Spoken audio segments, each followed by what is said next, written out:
Brazil দলে Neymar ফিরছেন, কি অবাক হলেন? স্বয়ং ওই দেশের প্রেসিডেন্ট এবার হাত জোড় করে অনুরোধ করেছেন নেইমারকে ফিরে আসার জন্য।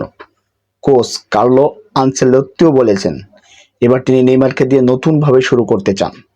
সেটার প্রথম টার্গেট হলো 2028 সালের কোপা আমেরিকা কাপ। ওটা দিয়ে তিনি চ্যাম্পিয়ন হওয়ার বার্তাও দিয়েছেন।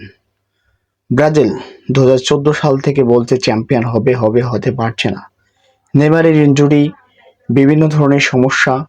কোচ এবার নিজে জানিয়েছেন যে এই ব্রাজিল দলটির, এই ব্রাজিলের যে বোর্ড আছে সিবিএফ, ওই ফুটবল ফেডারেশন, সেখানে নাকি বড় বড় কালো হাত আছে, সেখানে হয় দুর্নীতি। কার্লো আনচেলত্তি তিনি নিজে বলেছেন হয় দুর্নীতি থাকবে, না হয় আমি, যে কোনো একটার অবসান হতে হবে। তিনি যদি থাকেন তাহলে কোনো দুর্নীতি চলবে না। তিনি বলেছেন 60-8 জন প্লেয়ার তিনি ছাঁটাই করে দিবেন, নতুন প্রতিভাবান প্লেয়ার খুঁজে তিনি বের করবেন। এই উদ্যোগটা অবশ্যই ভালো। নেইমারের বাবাও তিনিও বলেছেন যে তুমি ফিরে আসো, তোমার পায়ে বল দেখলে আমার ভালো লাগবে।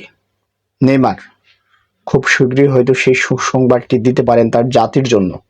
আর সেটা শুধু তার জাতি না, আমাদের এই 56,000 বর্গমাইলের বাংলাদেশে অনেক ব্রাজিল সমর্থক খুশি হবে। আসলে এই যে এই বর্তমান জেনারেশনটা আসলে ব্রাজিলকে কেন সাপোর্ট করে জানেন? এই বিশেষ করে আমাদের বাংলাদেশে শুধুমাত্র নেইমারের জন্য।